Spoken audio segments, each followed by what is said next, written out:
Dragon Ball Daima was a story that had taken 6 years to fully develop.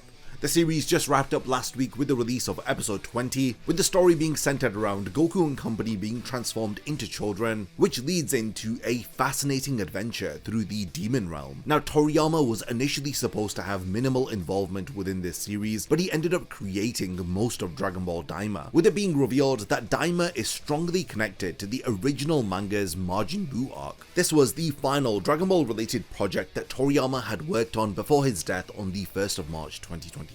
Originally, the plans were for Goku to be the only one to be transformed into a child, but after Toriyama got involved, the entire cast ended up being affected. Daima gave us so many different lore reveals, which finally give us answers to some unexplained mysteries within Dragon Ball. In this video, I'm going to be listing the top 10 reveals within Dragon Ball Daima. I'll be covering everything that was revealed within the 20 episodes as we dive into the mysteries of the Demon Realm, as we uncover all of the secret details that Toriyama included to expand upon the lore of Dragon Ball. Be sure to stick around until the very end of the video as we have some honourable mentions, as well as my number 1 lore reveal within all of Dragon Ball Daima. So without further delay, let's dive into the topic of the video. Before the video begins, only 20% of the people who actually watch my content are subscribed to the channel. If you enjoy these videos, then subscribe and stick around for more content just like this. Now let's get back to the topic of the video. In the number 10 spot, we have the reveal of the structure of the Demon Realm. So we learned that the Demon Realm isn't just one singular world, but rather it is 3 distinctive worlds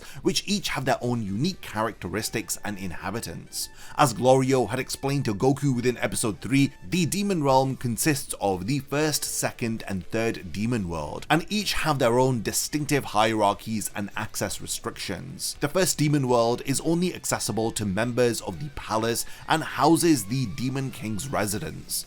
The second demon world is home to the more sophisticated beings like the Galind race, and lastly the third demon world is the roughest of the 3, and this is where Glorio initially claimed to be from. This hierarchical structure adds a lot of depth to what was previously just a vaguely defined demon realm in the lore of Dragon Ball. We see how these worlds are connected by the Demon Realm Tunnel, which was originally free to travel through, but later was restricted by protective barriers that were installed under King Abura's reign. What makes this revelation so fascinating is how it creates a mirror to the structure of the living universe with its various different planets and realms, just as the mortal universe has its hierarchy with the Supreme Kai overseeing everything, and then with the respective Kais like King Kai overseeing their areas of the universe, and with each planet having its own respective guardian. The Demon Realm has its very own societal structure, which does make it feel like a fully realized place rather than just some evil dimension where bad guys come from. In the number 9 spot, we have new details that were revealed about the physical properties and rules of the Demon Realm. So there are some unique physics and rules which govern the Demon Realm, and they are completely different from what we see on Earth and the rest of Universe 7. One of the most fascinating differences is the heavy air in the third demon world. As Goku discovers in episode 3, his movements had become significantly slower and more taxing due to the density of the atmosphere. This doesn't just affect combat but also travel, thus making long-distance flight extremely difficult. We see how the dense atmosphere affects Goku and company multiple times throughout their journey within the Demon Realm. Another interesting aspect is how this realm handles interdimensional travel. You have the Sir Warp creatures, which are giant goldfish-like beings that serve as transit points between the outside world and the Demon Realm. They operate on a system of pin numbers. These security measures ensure that the Demon Realm isn't just a chaotic place of magic, but it has its own structured systems. We also learn of the existence of exotic planets like Mega, where everything is gigantic, including its inhabitants, the Megath. We also learn of the existence of another planet called Giga, a place which is so dangerous that even the Megath are considered to be small in comparison to it. In the number 8 spot, we have the reveal of how magic functions as a fundamental power system within the Demon Realm. So this is an all-new system of power that is distinctive from the key energy which most Dragon Ball characters use. Throughout Daima, we see different forms of magic being used by the inhabitants of the Demon Realm. Pansy demonstrates basic telekinesis when she lifts small rocks, as she explains to Goku that magic is common among demons. We also see Glorio's lightning-based magic magic during his sparring match with Goku, which does surprise him as he is more used to ki-based techniques. When the magic collars are revealed, we learn that they are worn by the inhabitants of the third demon world. These collars were created by Dr. Arinsu, and they serve as tracking devices and as a means to control the more rebellious members of society. The fact that the Supreme Kai possesses an ability to remove the magic collars with his Panpaka Pan technique demonstrates that there is a hierarchy of power where stronger magical abilities can negate weaker ones. The tea shop in episode 4 introduces us to the concept of medibugs, which have various magical properties from healing wounds to fusing people together. This demonstrates how the magic power system is integrated into the everyday life of the inhabitants of the demon realm. We also learn of the sky seeds, which are a magical transport mechanism, but they are very unpredictable. In the number 7 spot, we have the reveals about the political and military structure of the demon realm. We learn about the Gendarmerie, who serve as Goma's military police force, and they impose his will across all of the demon realm. Within episode 4, we see them demanding offerings from the inhabitants of the third demon world, as they threaten to steal years from their lifespans if they don't comply. This demonstrates that there is a system of oppression and taxation which keeps the lower realms subservient to the first demon world. Additionally, we learn about the political goals of characters like King Kadan, who desires to become the Supreme Demon King himself, as he believes that Goma is unfit for the position. By the end of the series, the fact that Majin Ku becomes the new Supreme Demon King after helping defeat Goma, it shows that the demon realm has established traditions of power succession, as there is a rule that whoever defeats the Demon King must take his place. In the number 6th spot, we have the surprising technological advancements of the demon realm, as these masterfully blend with the magical elements that have been introduced. Throughout Dragon Ball Daima, we see various forms of advanced technology, notably the demon realm planes, which are used for transportation, as these crafts require specific minerals like magilite to function. Bulma discovers this when she tries to repair the Supreme Kai's ship. The planes also interface with the Sir Warp transit system, which uses pin numbers. Despite Pansy being from the seemingly primitive third demon world, she still has a lot of mechanical expertise as she helps to repair various planes throughout their journey. We find out that a real speciality is with machine tinkering, showing that technological skill is valued even in the rougher areas of the demon realm. We also see the magic monitor used by Goma and Degisu to observe key events on Earth, including the battles with Majin Buu. This surveillance technology allows them to gather intelligence across dimensional boundaries, something even the Supreme Kai doesn't appear to have access to. The demon realm also has access to modern facilities like convenience stores and clubs, and there seems to be a functioning economy within the demon realm, as we see Majin Ku and Du visit stores to buy chocolate. Now we're getting into the top 5, and in the number 5 spot we have one of the most significant reveals in Dragon Ball history. Dragon Ball Daima finally uncovered the origins of the Namekians, as we learned that they were originally from the Demon Realm. Now this was actually revealed very early in the series when Goma and Degisu recognized Dende as a demon based on his appearance. Later in episode 10 we learned that the Namekians' planet in the second Demon Realm was abandoned after they had escaped due to being treated as slaves because of their unique abilities. Neva, the elderly Namek who stayed behind, serves as a living connection to this past. He reveals that he had created both the Demon Realm Dragon Balls and the Tamagami which guard them. This now positions the Namekians as a fundamental race belonging to the mythology of the Demon Realm. The abandoned planet Namek of the Demon Realm visually resembles the Namek that we knew from the Frieza saga, and it creates a parallel between those two worlds. When Piccolo sets foot on the planet, he feels a sense of familiarity despite never having been there himself. This adds so much context behind the Namekians' magical abilities, their connections to the Dragon Balls, and their generally peaceful nature, which now can be understood as a reaction to the oppression that they had faced in the Demon Realm. I love how all of this ties back to the lore within the original manga, as we know why King Piccolo had such demonic traits since he was literally from the Demon Realm. In the number 4 spot, we have the details revealed about the evil third eye and its power. This is a very powerful artifact which significantly expands our understanding of how power works within Dragon Ball. The evil third eye is said to be an ancient relic that was worn on the foreheads of the previous Supreme Demon Kings. It grants them immense magical power and authority. Unlike the power-ups that we see within Dragon Ball which come from training, transformations or fusion, the evil third eye represents a different path to power via magical items and artifacts. We learn that the eye was lost during King Abura's reign after his son Dabura secretly arranged for it to be stolen and sent to the third demon world. This betrayal eventually led to Dabura overthrowing his father and becoming the Supreme Demon King himself, with Goma as his Vice Supreme Demon King. When Goma finally acquires the eye in episode 16, we see its tremendous power firsthand. It grants him not only increased strength but also rapid regeneration and eventually the ability to grow in gigantic size. The third eye does have a weakness, which is that it can be dislodged by striking its bearer in the back of the head 3 times in succession.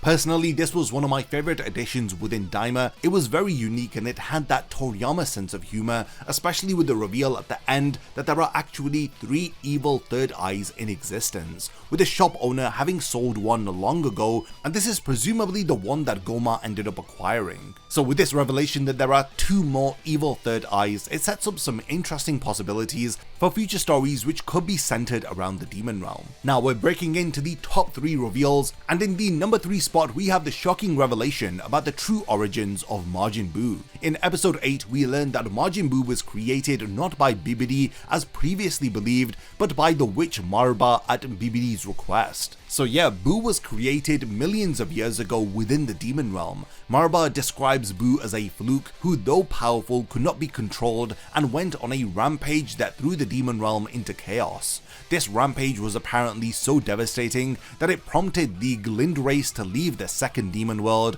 and relocate to the planet Kaishin. We see Dr. Arinsu collecting some of Buu's residue after Vegeta's sacrifice during the Buu saga. She later gives this residue of Buu to Marba, who creates 2 new Majins called Majin Ku and Majin Du. Unlike Buu, these 2 Majins were created with the saliva of Dr. Arinsu, thus making them loyal to her. Okay, now just missing the number 1 spot for one of the biggest reveals within Dragon Ball Daima. This is the reveal about the true origin of the Supreme Kais and the introduction of the Glind race. In episode 10 we learned that the Glind race, to which Shin, Degisu and Dr. Arinsu belonged to, had originated in the second demon world. They were actually born from 5 Glind trees, with those born from the same tree considered as siblings, explaining the relationship between Shin, Degisu and Arinsu. The Glind race was selected to act as monitors for the universes when they were created, thus creating the role of Supreme Kai, which belongs exclusively to their race. So it's interesting that the individuals who belong to the highest position within the Dragon Ball universe had originated from the demon realm. They are not divine beings in nature that were created separately from demons, they are actually demons who were given a monitoring role. We find out that in the demon realm, all 5 Glind trees have since died out, meaning that the Glind race will eventually become extinct, and this adds a bit more of a tragic element to their story. Before we get to the number 1 lore reveal, I do have some honourable mentions. So the first is that the demon realm has its own Dragon Balls, which are protected by beings called Tamagami. Unlike Earth's Dragon Balls, which are scattered and hidden, the Demon Realm Dragon Balls are well known, but they are heavily guarded by 3 Tamagami, each possessing immense power. The rule is that first time users only get 1 wish, and this adds an interesting limitation which isn't seen with other Dragon Balls. When challenging a Tamagami for their Dragon Ball, there are 2 tests that need to be passed. The first is a test of strength, as you need to defeat the Tamagami, and the second is a nearly impossible challenge where you have to provide a correct answer to the Tamagami, like a ridiculous math question or something else to try and catch out the person who wants the Dragon Ball. My next honourable mention is something that fans have been dying to see ever since the Buu arc, and this is Super Saiyan 3 Vegeta. While battling Tamagami number 2 in episode 12, Vegeta unleashes the legendary Super Saiyan 3 transformation for the first time in a series worked on by Toriyama. He ends up revealing the iconic lengthy golden hair with the absent eyebrows. What makes this revelation so significant is that Vegeta had mastered this transformation on his own, without fusion or special training in Otherworld. We do see this form again when adult Vegeta faces off against Goma, proving that this wasn't just a one-time event. The next honourable mention is the reveal that anybody with pointed ears ears is from the demon realm. So apparently pointed ears are a sign of demonic heritage. When Goku first enters the demon realm, Shin has to disguise his rounded ears to help him pass as a demon. Apparently pointed ears are a universal trait amongst all demon realm inhabitants. This does make you rethink a lot of the characters that we see in the series, in particular individuals like Mr. Popo, who also has pointed ears, as we can assume that he was originally from the demon realm too. Now, the next honourable mention that I have could have easily made it into the top 3 spots for reveals within Dragon Ball Daima, but because of its brief appearance within the series, and because we know very little about it, that's why I've included it within the honourable mentions. So this of course is the reveal of Super Saiyan 4 being introduced within the main timeline of Dragon Ball. For the first time ever in any work that has Toriyama's direct involvement, we see the Super Saiyan 4 transformation. So when Neva uses his magic to draw out Goku's latent potential in episode 18, Goku transforms into a form that we've previously only seen in Dragon Ball GT. Super Saiyan 4 is very different within Daima, as the red fur covers most of his body, he has red hair instead of black, and his tail grows back, as this form proves to be strong enough to challenge Goma, who is empowered with the evil third eye. The fact that adult Goku mentions that he had been training to achieve this form after his battle with Kid Buu confirms a path for how this transformation could be included within the Dragon Ball canon and the main timeline. In a recent interview, we do learn that Daima is not connected to Dragon Ball Super. So Akio Oyoku, the president of the Capsule Corporation Tokyo, had presented that he didn't want Toriyama to be too involved with Daima, but after he had presented the idea of it to him, he was so excited that he worked on it more than expected. Apparently Daima is a direct continuation to the Buu arc, and the story was heavily shaped by the involvement of Akira Toriyama. But it seems like Oyoku has said to treat Daima like one of the Dragon Ball movies, so while it is connected to the plot, it may occur within a separate timeline, similar to how GT is a separate timeline from the original manga. But yeah, I do love the fact that Super Saiyan 4 has been introduced in a work that had the involvement of Toriyama himself, since Super Saiyan 4 is actually one of my favourite transformations in the entire series. So we have now reached the number 1 reveal in all of Dragon Ball Daima, and this is the existence of Remus the Super Majin, who created the entire multiverse. So just like Super had introduced us to the gods of destruction and the angels which attend to them, Daima introduces us to the opposing force which governs over creation, and this is Remus, the actual creator of all the universes in Dragon Ball. Remus had created these universes on the orders of a good Supreme Demon King. This makes Remus the highest authority in the entire Dragon Ball cosmology, possibly positioned even above Zeno, who was previously believed to be the ultimate deity. This completely recontextualizes the hierarchy of Dragon Ball, as Zeno may be the Omni King with the power to erase universes, but Remus is revealed to be the original creator of those very universes in the first place. Apparently, we also learn that Remus still exists somewhere not far from planet Kaishin, suggesting that he maintains some oversight over his creation. The fact that the Supreme Kais were appointed by Remus to monitor the universes, it expands upon a lot of the lore that we learn within Dragon Ball Super. So there you have it, that was the top 10 mind-blowing lore reveals from Dragon Ball Daima. This was the final project that Akira Toriyama had worked on in relation to Dragon Ball, so it's fascinating to learn about these final few pieces of information which he had shared about his incredible world. Talked about the origins of the Namekians, as well as the Supreme Kais, as well as the existence of Remus, the creator of the multiverse, and Super Saiyan 4 finally being revealed in a work made by Toriyama.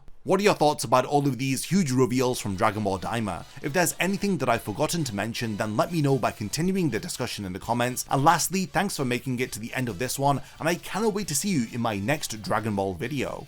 A massive thank you goes out to all of my amazing Patreon supporters for helping to make this video possible. If you also want to support the channel and see your name in the end of my videos, then check out my Patreon, which has loads of perks like early video access and so much more. Thank you for sticking around till the end of the video, and whatever you contribute will mean a lot to me.